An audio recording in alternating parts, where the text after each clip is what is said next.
Estimados amigos, vamos a referirnos en esta conferencia a los padres en su dimensión de educadores de sus hijos. Es un tema muy importante para toda la familia, aunque difícil de sintetizar.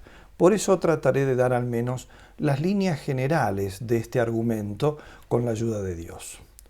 Voy a tocar 6 puntos fundamentales. Primero, la importancia del tiempo con que los padres cuentan para realizar esta tarea. Segundo lugar, en qué consiste propiamente y cuál es la importancia de la tarea de corregir, que es un elemento clave en la educación. En tercer lugar, el tema de la tolerancia en la educación y sus límites. En cuarto lugar, qué significa poner a prueba. En quinto lugar, la esencia de la educación como educación de la libertad. Y después, a modo de conclusión, la importancia de considerar la educación de los hijos como la tarea primordial de todos los padres. La primera verdad que debemos mencionar es que si bien la educación de un ser humano comienza antes del nacimiento con la concepción del hijo, nunca termina. Sin embargo, tiene unos momentos que podemos llamar propios, más intensos, y son la niñez, la adolescencia y la juventud.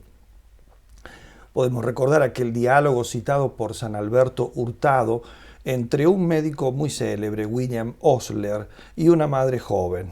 Esta le preguntaba, ¿cuándo tendré que comenzar a educar a mi niño? Y él le hace la pregunta, ¿y su hijo cuántos años tiene? Y ella le dice, 2 años. Está usted un poco atrasada, le respondió. Esto significa 2 cosas. Primero, que esta época de la vida, la de los padres todavía jóvenes o relativamente jóvenes con sus hijos todavía en casa, Dios se las concede para que sean educadores. Y en segundo lugar, que si dejan pasar este tiempo, quizá ya nunca puedan lograr adecuadamente el objetivo de la educación. Hay que hacer las cosas cuando hay que hacerlas. No dejar para después lo que hay que hacer ahora, no dejar para mañana lo que tengas que hacer hoy. El ámbito de la educación es una de las aplicaciones más importantes de este conocido aforismo. Decía San Marcelino Champagnat en un capítulo titulado El pedagogo de su obra muy conocida Sentencias y avisos. En la edad más tierna es cuando las enseñanzas y verdades de la fe se graban más fácilmente en la memoria, cuando las virtudes cristianas hieren con mayor viveza la inteligencia, cuando la suavidad de la piedad conmueve más poderosamente el corazón.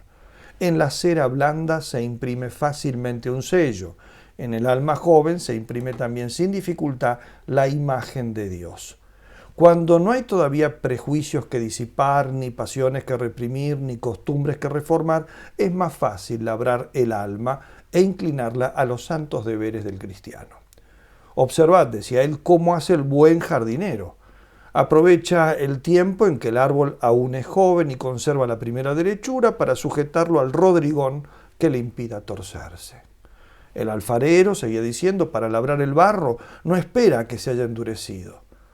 Del mismo modo, si dejáis al niño crecer en la ignorancia y encenagarse en el vicio, os predice el Espíritu Santo que no llegaréis a tiempo para someterlo a la ley de Dios y acostumbrarlo después a la virtud. Y en otro lugar, el mismo santo añadía, el pedagogo cristiano, y en esto se incluyen también los padres, no debe olvidar nunca que pasada la juventud los defectos se corrigen muy poco. Todos los moralistas atestiguan de consuno esta verdad. En la edad madura solo se recoge, dice San Pablo, lo que se ha sembrado en los primeros años. Y remite al texto de Gálatas, capítulo 6, versículo 8. El segundo punto que quiero tocar es la función de la corrección en la educación. Si nos atenemos a las preguntas que con más frecuencia nos hacen muchos padres, nos vamos a dar cuenta de que una de las grandes dificultades que topamos es la tarea de educar en nuestro tiempo, sobre todo por el problema de corregir. ¿Cómo se hace para corregir? ¿En qué consiste corregir? Porque educar indudablemente no es solo corregir, pero en gran medida es corregir. Yo creo que muchos entienden mal este concepto y se comprende entonces el rechazo que causa cuando se está pensando en algo equivocado. Corregir no es castigar, no es regañar, menos todavía golpear. Corregir es en realidad estar atento a las naturales desviaciones que en todo ser vivo aparecen durante su desarrollo y cuidar de que mantenga siempre la dirección correcta. Pero esto lo hacemos todos. Cuando nosotros vamos manejando un vehículo, estamos permanentemente corrigiendo el rumbo. Y el que no lo hace, no es que maneje mejor. Ese simplemente es alguien que está condenado a terminar en la cuneta o metido debajo de un camión. Todo artista lo sabe muy bien. El pintor, mientras pinta, va corrigiendo una y otra vez los trazos que ve de más, los colores que puso demasiado saturados o que no armonizan con el conjunto. Lo mismo hace el compositor musical con su obra, el escultor, y ni se diga del escritor, que está todo el tiempo puliendo cada una de las líneas, a veces las palabras, los conceptos, los calificativos que elige. En la educación de una persona esto se ve incluso mucho más, porque la educación es una obra en la que el que pinta, esculpe y escribe es el educando. No es el maestro que escribe en el alma del niño o del que está educando, del alumno. Es el mismo alumno el que lo hace, porque aquí se escribe desde adentro. Pero en este caso, el educando es alguien que está pintando y escribiendo sin conocer el arte y además sin saber completamente el fin al que tiene que llegar. El de afuera, que no puede ejercer la acción desde adentro, sin embargo, es el que sabe el arte y sabe dónde tiene que ir. Ese de afuera es el educador, el padre, el maestro, el director espiritual. Por eso él va guiando con su consejo, iluminando, motivando, y a menudo ve con lógica que el educando pone mal los trazos de su propia obra, haciendo lo que no debe, obrando de modo inconveniente, obrando incluso contra su propio bien, y para eso justamente está la corrección. La corrección a veces es una advertencia, una guía amorosa, pero también es una mano firme que endereza cuando las cosas se tuercen. Esto está incluso revelado. San Pablo en la carta a los Efesios les dice a los padres: a vuestros hijos formadlos mediante la instrucción y la corrección. ¿Ven? Son dos cosas que se complementan. Esto está en la carta a los Efesios, capítulo 6, versículo 4. Y la carta a los Hebreos dice que Dios corrige, lo hace a través de los sufrimientos, de las pruebas que permite que nos sucedan a cada uno. Dice, esto lo hace Dios porque nos trata como Padre que quiere nuestro bien. Y añade, si a alguno no lo corrige Dios, es porque no lo considera hijo, sino que lo considera más bien un bastardo, porque no hay amor verdadero donde no se está dispuesto a corregir. La corrección se hace necesaria porque es una verdad de fe que nacemos con el pecado original y que el bautismo nos borra la culpa, pero nos deja las inclinaciones al mal, lo que llamamos el fomes peccati. Por eso nadie está exento de torcerse hacia el mal. Los que niegan esta verdad no son católicos, ni tampoco tienen sentido de la observación, sentido común, porque la inclinación al mal, a lo más fácil, al abandono de nuestros deberes, etc., es algo que cualquiera puede observar en su propio corazón. Pero, insisto, corregir es un arte. Y corregir a los hijos, sobre todo cuando son pequeños, adolescentes y jóvenes, y en este tiempo, es un doble arte o un triple arte. Por eso hay que contar con la ayuda de Dios. En la secuencia de Pentecostés, ese himno tan hermoso, Veni Sancte Spiritus, le rezamos al Espíritu Santo en 2 estrofas justamente lo mismo que aquí estamos hablando. Dicen así: lava quod sordidum, riga quod aridum, sana quod saucium, flecte quod rigidum, fove quod frigidum, rege quod devium. Esto quiere decir lo siguiente: lava lo que está manchado, riega lo que es árido, cura lo que está enfermo, doblega lo que está rígido, calienta lo que está frío, dirige lo que está extraviado. Esto es precisamente a lo que nos referimos, ¿no? Le pedimos al Espíritu Santo que haga esta tarea con nosotros, o sea, que nos corrija. Corregir es todo esto que acabo de insinuar, ¿no? También nosotros tenemos que hacerla con nuestros educandos, sean estos nuestros alumnos, nuestros hijos, según cada caso. Leemos en San Marcelino Champagnat: en el corazón del niño, como en las plantas, existen las semillas de todas las virtudes y vicios.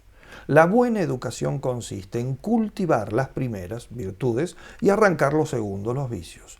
Lo primero se cultiva y riega, lo segundo se corrige y arranca cuando es posible. Hasta los paganos, dice él, sabían bien esta verdad. Por eso Platón afirmó: luchando contra las inclinaciones interiores y contra los defectos y reprimiéndolos es como adquiere el joven la perfección. Sin estos combates, decía Platón, no llegará a ser ni medianamente virtuoso. Para esto, decía San Marcelino Champagnat, es necesaria una firmeza regulada por la prudencia. A esta firmeza regulada por la prudencia, o sea, virtuosa, se opone, por un lado, el excesivo rigor e inflexibilidad, por el otro, la flojedad o indulgencia excesiva. Por firmeza entendemos la fuerza moral, la fortaleza de ánimo y de carácter, que fundan la auténtica autoridad. Se trata de una fuerza moral, no material. Es fortaleza de ánimo, firmeza en el consejo, juicio sin indecisión. Esto evidentemente exige reflexionar primero, pero luego de la reflexión, cuando se ha llegado a una determinación de lo que hay que hacer, implica el llevar adelante lo decidido sin desalientos ni cambios. No estamos hablando aquí de la fuerza meramente material que se centra en castigos físicos. Esta es capaz de establecer un régimen policial, quizá, puede reprimir, pero, decía San Marcelino, nunca corrige los vicios ni los instintos malvados. Puede dar, decía él, algún resultado en una cárcel o en un cuartel, pero para la educación no alcanza.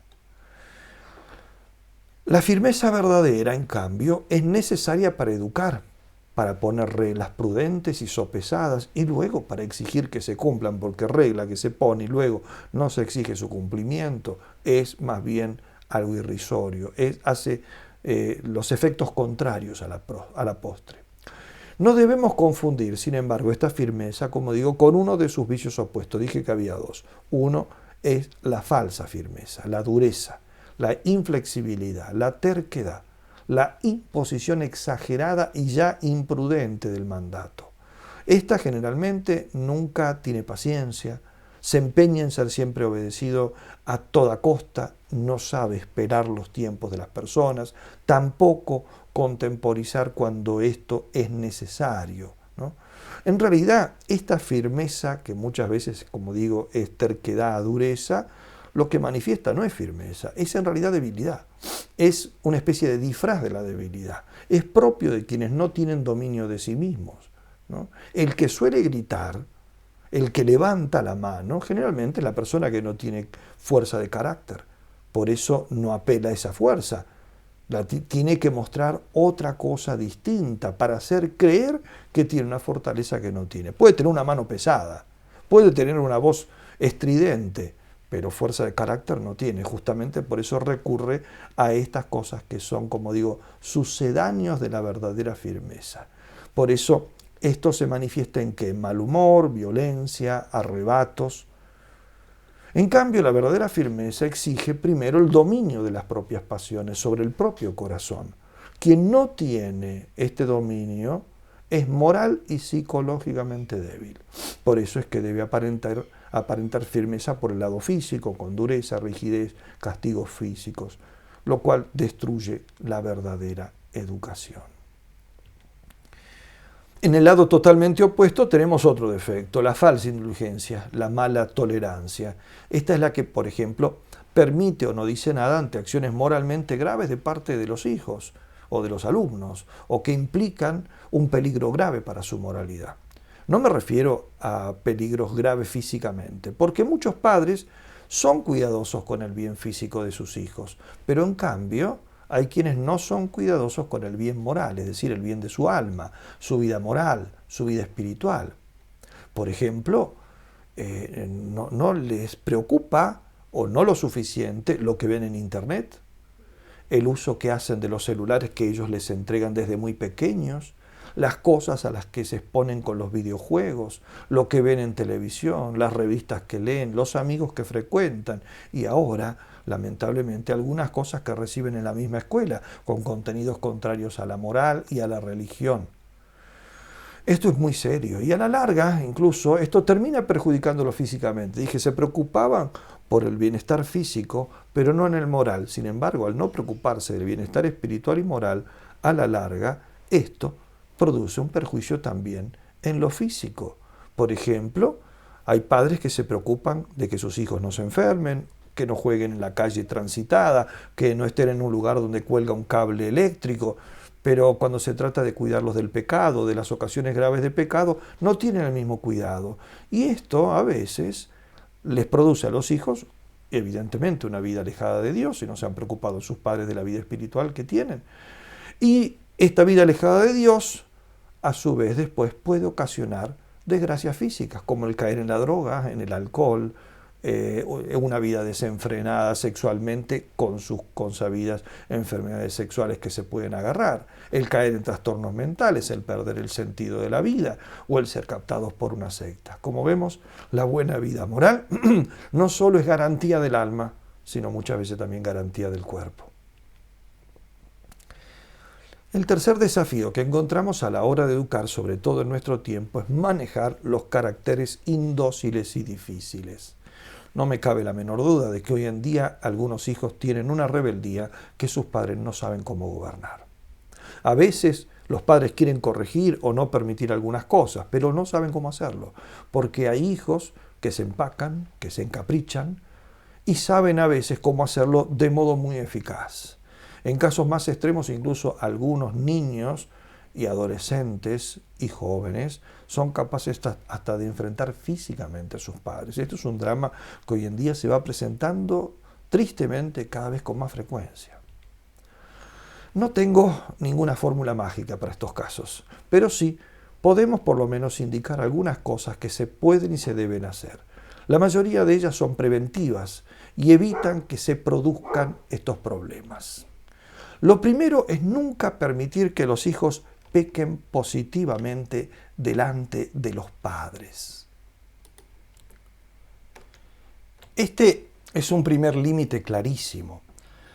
Los responsables de la casa, del hogar, son los padres. El hijo está bajo su tutela. Los padres, por lo tanto, no pueden permitir que sus hijos pequen expresamente y a la luz del sol en su propia casa, o sea, ante la mirada o ante la conciencia y el conocimiento de sus padres. Esto sucede, por ejemplo, si pretenden drogarse en casa, emborracharse, mirar pornografía, golpear o maltratar a sus hermanos, o traer, como sucede hoy en día, una amiga o un amigo para pecar con ellos bajo el techo de sus padres. Algunas de estas cosas ya incluso están dejando de ser raras, entre comillas, en el sentido de que a muchas personas hasta le parece normal, o por lo menos común, frecuente. Hay hijos que llevan mala vida y exigen de sus padres que los acepten como son, dicen ellos, lo que para ellos implica el poder hacer lo que se les dé la gana también en su propia casa, porque es la manera de, según dicen ellos, de sentirse aceptados.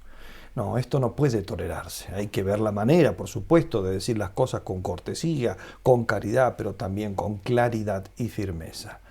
En tal caso, en realidad, esos hijos no quieren que que sus padres se hagan de alguna manera cómplices de sus pecados. Lo presentan como aceptación, tolerancia, pero en realidad es una cosa muy distinta. Quieren que sus padres, en el fondo, digan que lo que ellos hacen está bien.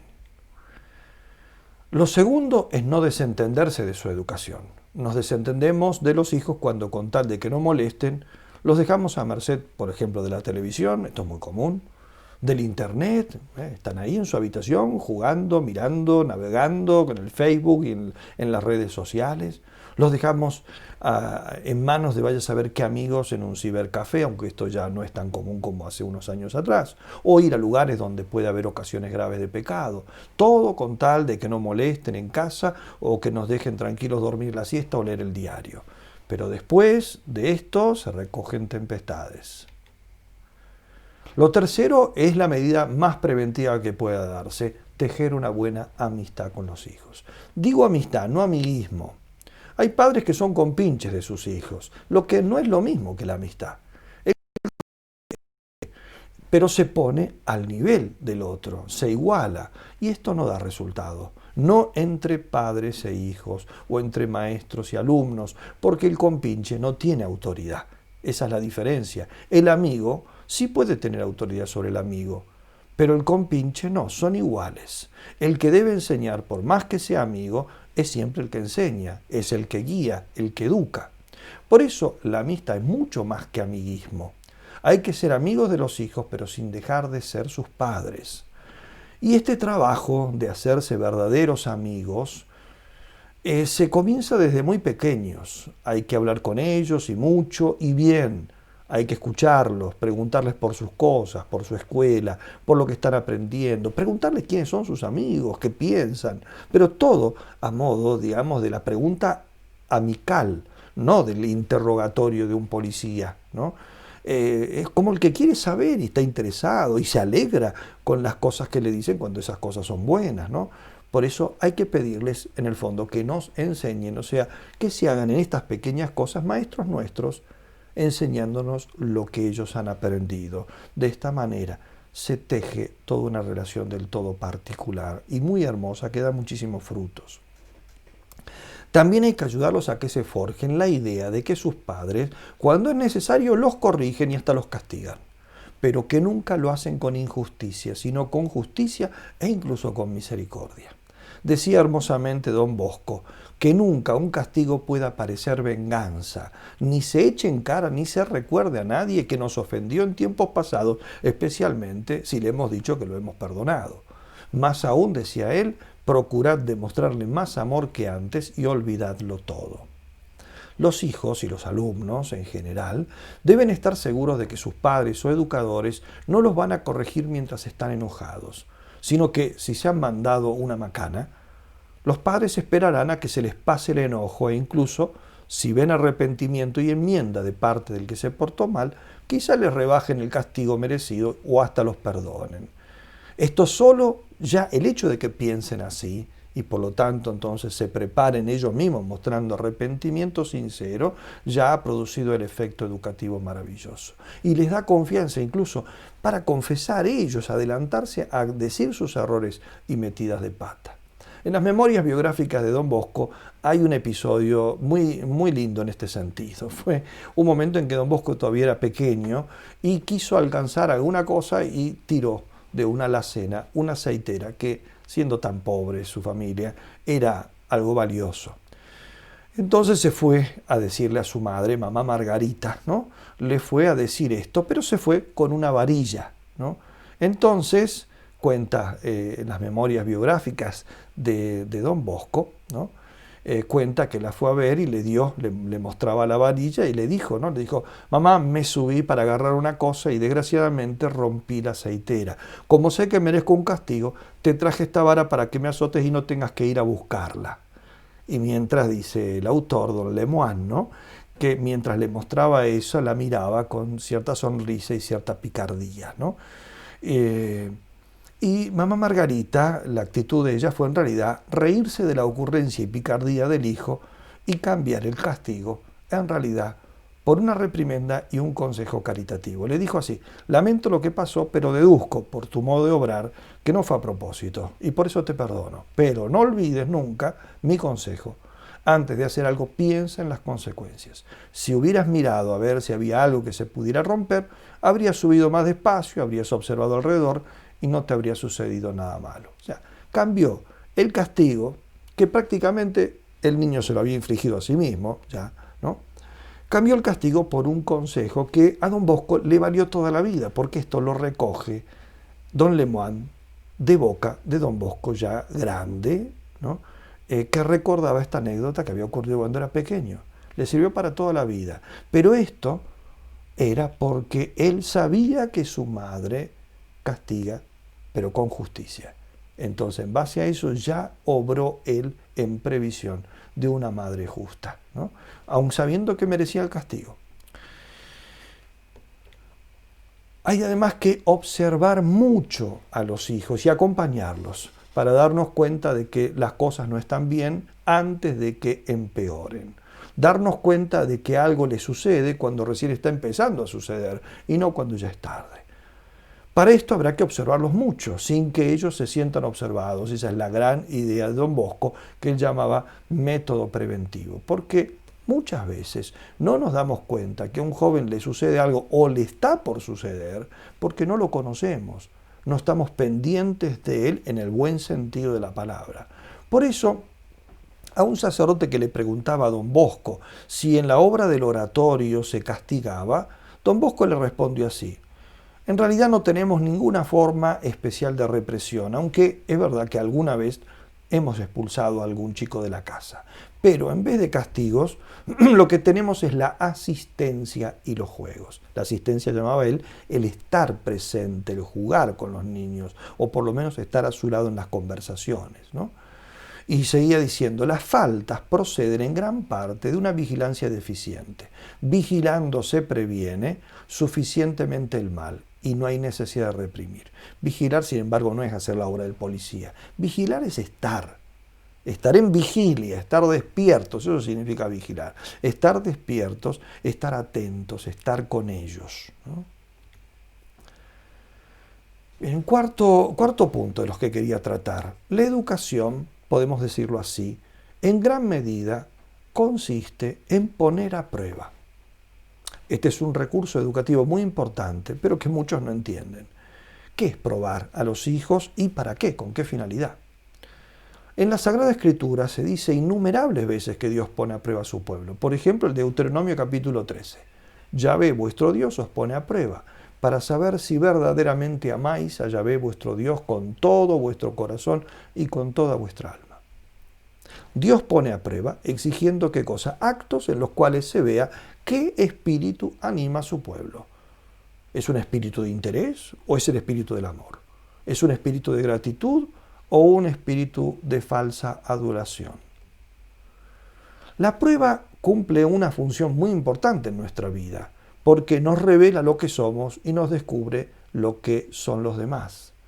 Por eso, en la Sagrada Escritura, en el libro de los Salmos, el salmista se lo pide a Dios: Señor, escrútame, ponme a prueba, pasa el crisol mi conciencia y mi corazón. Salmo 26.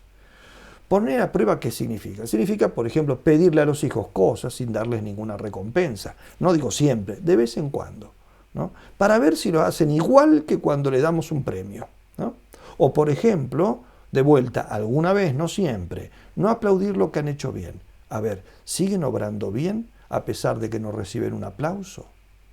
Observarlos sin que se den cuenta de que uno los está observando. Ellos que creen que nadie los ve, ¿obran exactamente igual de bien que cuando ven que los ven? Eso es poner a prueba, ¿no? Para descubrir entonces las motivaciones. ¿Hago las cosas bien porque me están mirando, porque me van a dar un premio, porque me alaban? ¿O las hago bien porque hay que hacerlas bien, ¿no? Justamente al no dar el premio o al guardar silencio o al no ir corriendo detrás de ellos cuando simplemente están llorando, quejándose de algo que no es grave, ¿no? Pero no decir nada, dejarlos ahí. A ver, si yo no voy corriendo a curarlos, si no voy corriendo a preguntarles qué les pasa, ¿qué obran? ¿Se enojan? ¿Comprenden la situación? ¿Comprenden que uno puede estar ocupado? ¿Cómo actúan? ¿Qué los mueve? Es esa prueba la que nos revela, ¿no? Por supuesto, no se puede estar todo el tiempo poniendo a prueba, pero sí es importante hacerlo de vez en cuando. Cuando vamos a la escuela, ¿no?, nos ponen pruebas, no nos ponen pruebas todo el día ni en todas las horas, pero de vez en cuando nos ponen una prueba. Las pruebas, los exámenes, justamente apuntan a saber cuánto hemos aprendido. De la misma manera, esas pruebas que nos pone Dios en la vida y nosotros a los que tenemos a cargo en nuestra educación se hacen de vez en cuando, sin avisar, siempre son pruebas sorpresa, ¿no? Porque si no, uno de alguna manera se prepara y ya arma la respuesta de la prueba, ¿no? El tema entonces es saber cuándo, de qué manera, estar atentos y de esa manera ir formándose un concepto de cuáles son las buenas cualidades que nuestros alumnos o nuestros hijos ya han adquirido, cuáles todavía les faltan, cuáles defectos observamos para ir entonces justamente corrigiendo, ayudando, dando las lecciones que todavía les faltan. El que ama a su discípulo lo pone a prueba y el que ama a sus hijos los prueba. Los prueba con una prudencia delicada, exigiéndole a veces actos de generosidad, de amor, de sacrificio, de cierta austeridad, en fin, de acciones donde no esté presente el móvil del interés humano, o mejor aún, si hay intereses que sean sobrenaturales o caritativos, lo que equivale en definitiva al desinterés por sí mismo. Hace unos años atrás, visitando en México a un grupo de profesionales, me hablaban de una persona que era del grupo pero no estaba presente en ese momento y que justamente estas personas admiraban por la forma en que educaba a sus hijos. Y me contaron tres cosas de cómo actuaba. La primera, cuando ella era una psicóloga, ella y su esposo le hacían regalos a sus hijos por un cumpleaños, nunca les regalaban cosas personales, sino siempre eran juguetes, juegos, que necesariamente para poder usarlos tenían que usarlos con los otros hermanos, ¿no? De modo tal entonces que todo lo que tenían era algo que necesariamente lo tuvieran que compartir, por lo menos el tema de los juegos, primera cosa. Y de esa manera manejaba el tema del desinterés, de la interacción entre los niños. Segundo lugar, los regalos que se hacían a fin de año, por ejemplo, para Navidad, para el Día de Reyes, se los hacían siempre y cuando sus hijos estuviesen dispuestos primeros a regalar a niños pobres lo que habían recibido el año anterior. Si ellos no eran suficientemente desprendidos y generosos para regalar lo que ya hacía un año que venían usando y que podían prescindir de eso, entonces les decían, los reyes tampoco tienen ningún motivo para traerles algo nuevo a ustedes, ¿no? Entonces, el ser generosos para recibir la generosidad de otros. Segunda cosa. Y tercera cosa que me llamó la atención, esta persona trabajaba en una oficina donde había muchas personas trabajando y empleados también. A veces le traían después de la escuela a alguno de los niños para que esperaran al momento de la salida del trabajo y así la madre se iba con ellos a la casa. Y tenía esta norma, cuando venían algunos de los niños, que eran muy pequeños, ¿no? Cuando llegaban a la oficina, los niños tenían que saludar a todos, pero empezando por los más humildes. Entonces primero iban y saludaban, la primera persona que saludaban era a la empleada que hacía la limpieza.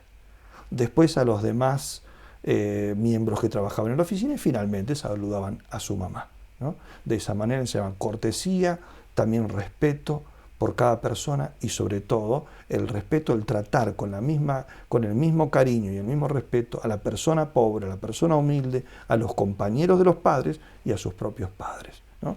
Son pequeños recursos, pero esto ponen a prueba a las personas y esto manifiesta realmente hasta dónde está siendo eficiente nuestro trabajo y nuestro educativo, sobre todo en estos momentos tan delicados como son esos años de la infancia. Lo contrario de esto son los padres que sobreprotegen o miman en exceso a sus hijos. Esto en vez de ponerlo a prueba, al contrario, ¿no? Les ahorran todo lo que pudiera para el niño ser una exigencia, ser una prueba. Sobre todo, incluso hasta los consienten, es decir, les dan todo, nunca saben negar ni hacerlo siquiera esperar a veces. Duras son las palabras de la Sagrada Escritura para con este tipo de padres, ¿no? El libro del Sirácida dice, el que mima a su hijo tendrá luego que vendar sus heridas, porque va a terminar mal, ¿no? El hijo consentido sale libertino. Y el libro de los Proverbios dice, el joven consentido termina siendo la vergüenza de su madre. Esto es lo que hace este mimar, este consentir, la madre o el padre que a la menor queja de sus hijos, cuando entiendo que no se trata de cosas graves, ¿no? A la menor cosa pequeña, corre detrás del hijo, de la hija, limpiándole las lágrimas, a cada cosa lo consiente, a cada cosa lo mima, a cada cosa lo tranquiliza. Y después el niño, quiero esto, y enseguida ya lo tiene. Me aburre esto, enseguida se lo cambian, ¿no? Y eso, ¿no? No hace más que aumentar sus lloros, sus quejas, sus exigencias, y a la postre tenemos una personalidad caprichosa, que es una de las personalidades más difíciles de corregir después de cuando ya se hacen adultos. Como en todas las cosas de la educación hay que saber en esto encontrar el justo medio, por supuesto, ¿no? Sin llegar a soluciones espartanas, tampoco habrá que despreciar, llegada la ocasión de enseñar aceptar el dolor que nos trae la misma vida. En quinto lugar nos preguntamos, ¿no?, en última instancia, ¿en qué consiste propiamente la educación? ¿Cuál es su esencia y finalidad, ¿no?, más profunda? La educación consiste, por sobre todo, en educar la libertad. Lo dice San Pablo en la carta a los Gálatas: para ser libres nos libertó Cristo. La libertad, no el libertinaje, que es el mal uso de la libertad. Por eso, San Pablo dice a continuación: habéis sido llamados a la libertad, pero no la toméis como pretexto para obrar libertinamente, ¿no? La educación de la libertad es uno de los puntos más delicados, pues consiste en el fondo en enseñar a amar. La libertad es la capacidad de elección, de elegir el bien o entre bienes, nunca la elección del mal. La elección del mal es un defecto de la libertad. Es como si yo dijera: un avión puede volar y también puede caerse. Claro que puede caerse, pero el caerse es un defecto del vuelo, no es una perfección del vuelo. Entonces, la libertad puede elegir el bien, también puede elegir el mal. Sí, claro, pero eso es caerse un avión, ¿no? Entonces, no es una perfección de la libertad, es lamentablemente la condenación de una libertad que se hace esclava de sus instintos, del pecado o de lo que sea. El que es vencido por el pecado se hace esclavo del pecado, dice nuestro Señor Jesucristo. Elegir, por lo tanto, el bien o entre bienes. Elegir un bien es amarlo, es preferirlo, es quererlo. Educar la libertad consiste en orientar la capacidad de elección de una persona, de un niño, de un joven, en este caso, hacia los bienes verdaderos.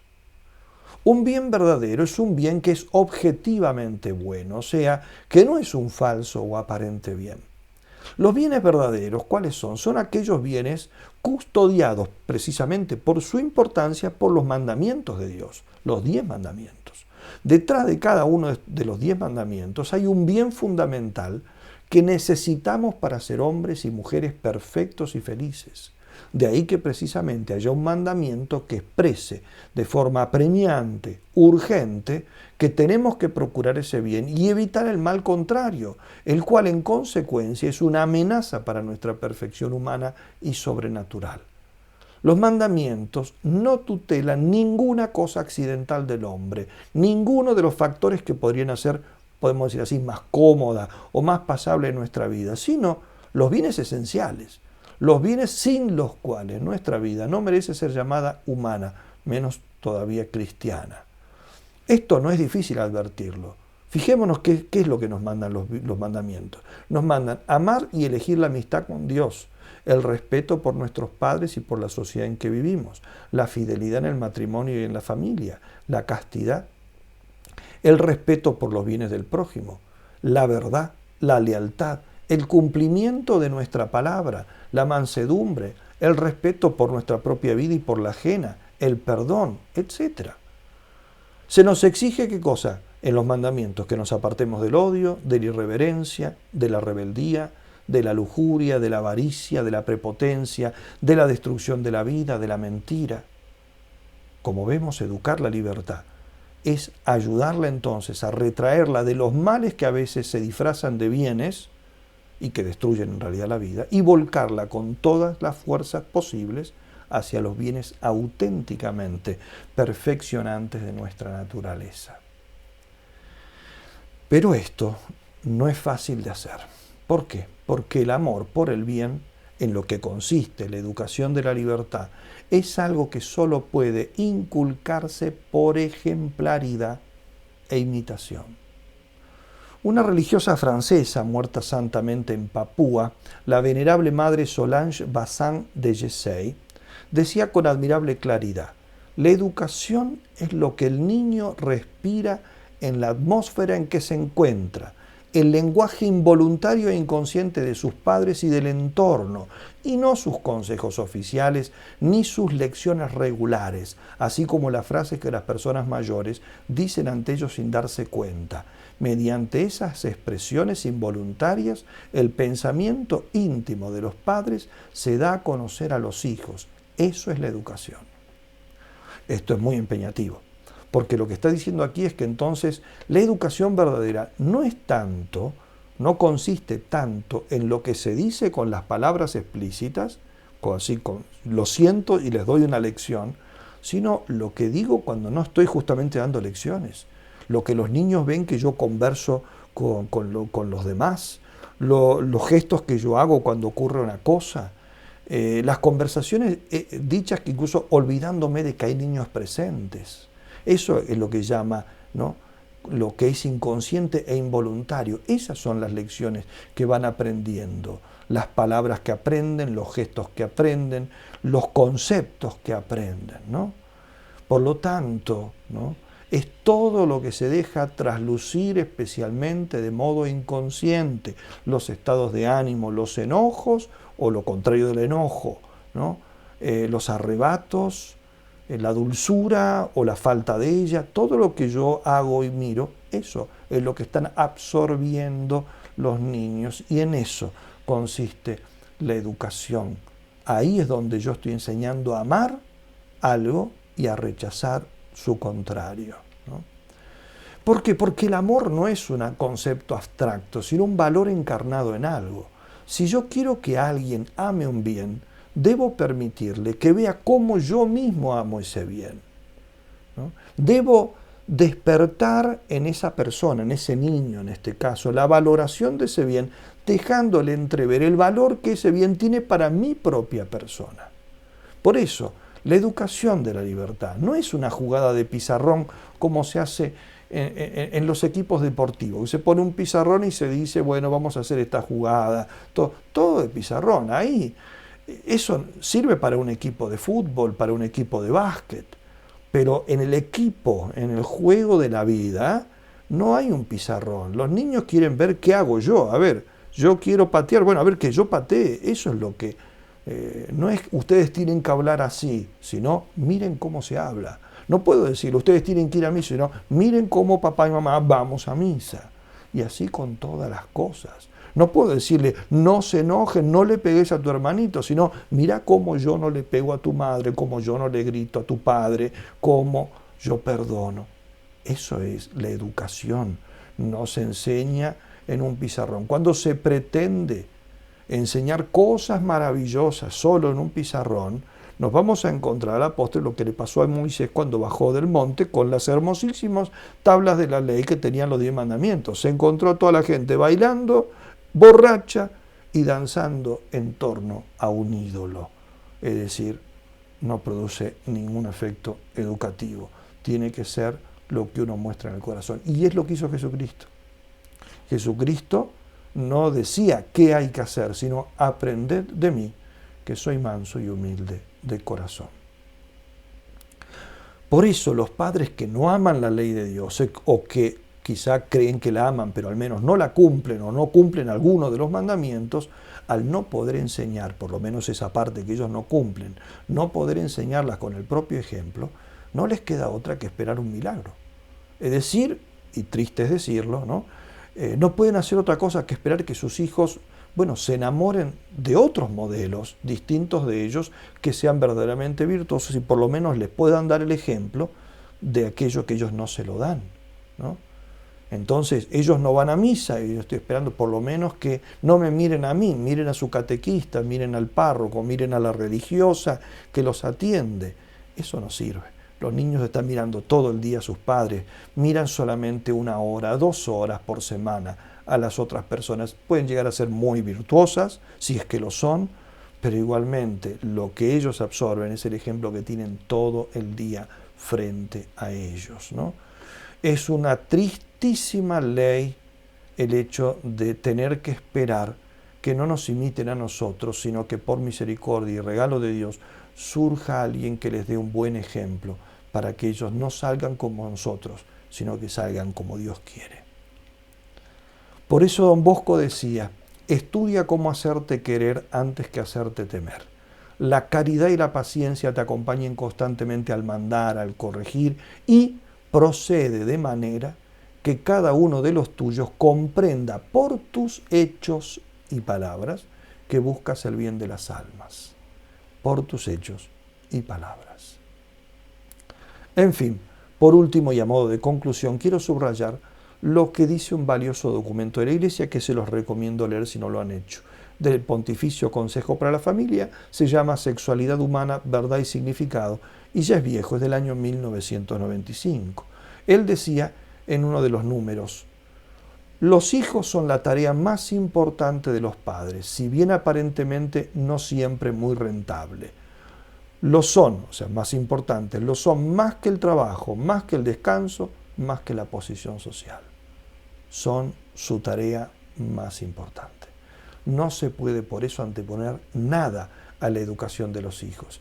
Y esto vale para el tiempo que se les dedica como para la calidad de la atención que se les presta. Esta es la misión más importante que Dios les ha asignado en esta vida. San Pablo, escribiendo a Timoteo, le dice, refiriéndose a la mujer: ella se salvará por su maternidad. Primera carta de Timoteo, capítulo 2. Pero esto podemos extenderlo también al padre. El padre y la madre se salvarán por su paternidad y maternidad, ¿no?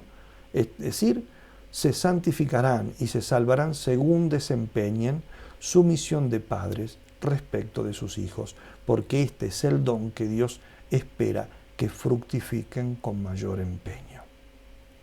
Que Dios los guíe siempre, por lo tanto, en esta maravillosa tarea, y junto a sus hijos transiten con seguridad este camino al cielo, que es la vida que Dios nos ha dado como don.